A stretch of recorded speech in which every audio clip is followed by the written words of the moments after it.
답답하다. 1. 채상병 문제가 답답하다. 홍수로 인해 강물에 휩쓸린 행불자를 수색하는 과정에서 발생한 일이다. 그 채상병은 국가유공자 대우를 받고 국민묘지에 묻혔다. 가족들 역시 만족해한 것으로 알고 있다. 그러나 민주당은 이 사건을 정치적 문제로 확산하고 있다. 해병대 지휘관뿐만 아니라 국방부 장관까지 죄인 취급을 하고 있다. 해병대는 대한민국 최강의 군인들이다. 물에 가장 익숙한 해병이 물에 빠져 죽었다는 것만큼 불명예스러운 일도 없다. 그것도 바다도 아니고 민물이다.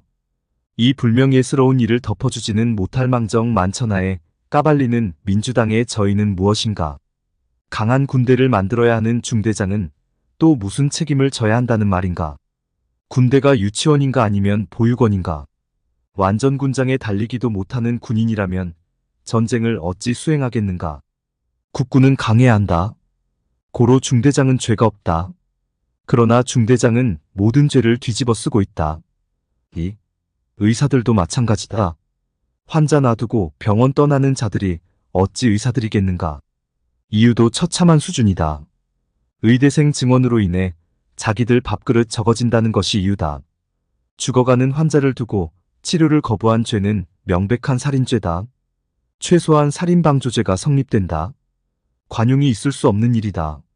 3. 이재명의 범죄는 그 종류가 참으로 다양하다. 이런 자 하나 법대로 처리 못하니 답답하지 않은 국민들이 어디 있겠는가. 범죄자가 오히려 야당 대표가 되어 큰 소리 치고 다니는 상황이 더욱 그렇다. 4. 조국이도 마찬가지다. 자기 자식 의사 만들려고 부부가 합세해서 경력을 조작하고 표창장 위조한 죄를 인정하지 않고 있다. 이런 자가 존경받는 서울법대 교수였다. 그러므로 무려 2년 징역형을 받고도 정당도 만들고 국회의원도 되는 이 기막힌 상황. 너나 나나 환장할 일이다. 문재인으로 시선을 돌리면 더 기가 막힌다. 김정숙 씨가 국정원 비자금으로 옷 사입고 다닌 것은 세상이 다 아는 비리 중 하나다. 타지마할 구경 간다고 대통령 전용기 몰고 간 추태도 있다. 그게 드러났음에도 왜 정부 차원에서 따지고 조사하지 못하는가? 기내식 식사값만 6,292만 원이나 들었다는 이 상식 밖의 상황은 국고를 탕진한 범죄다. 나랏빛 천조를 만들어 놓고 자기들은 나라 돈으로 옷 사입고 관광 다녔다는 전설 같은 이야기다. 6. 이재명의 아내 김혜경이는 공무원의 법인카드를 사적으로 사용한 범죄는 남편 지시 없이는 불가능한 범죄다. 그러나 5천만 원이나 썼다는 법인카드 문제가 벌써 3년을 지난다.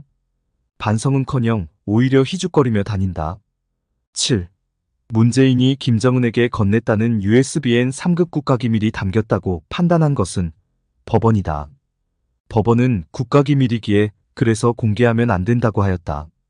김정은은 알고 있는 기밀을 왜 국민들은 몰라야 하는 것인가? 8. 문재인이 원자력에 반대한 이유가 궁금하다. 문재인은 원자력 발전소 중에서 고리원자력 발전소를 주된 공격 대상으로 삼았다. 고리발전소는 유일하게 플루토늄을 추출할 수 있는 중수로를 운영하고 있다. 그러므로 문재인은 대한민국이 핵을 개발 못하게 원천 봉쇄를 시도한 것이다. 대한민국 핵무장은 막고 북한 핵을 지원하기 위해 USB에 담아준 핵 관련 기술. 그리고 그동안 북한은 핵을 실어나를 ICBM까지 완성하고 있었다. 세상이 다 아는 문재인의 간첩행위이다. 그럼에도 조사조차 못하고 있다. 9. 노무현은 한 해에 쌀 40만 톤씩 북으로 보냈다. 5년 통치기간 공개적으로 보낸 것만 200만 톤이다. 국민들이 항의하자 빌려주었다고 하였다. 거짓말인 것이다.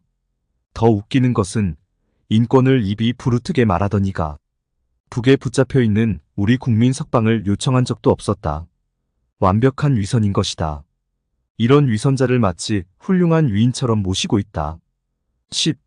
5.18 가짜유공자도 밝히지 못하고 있다.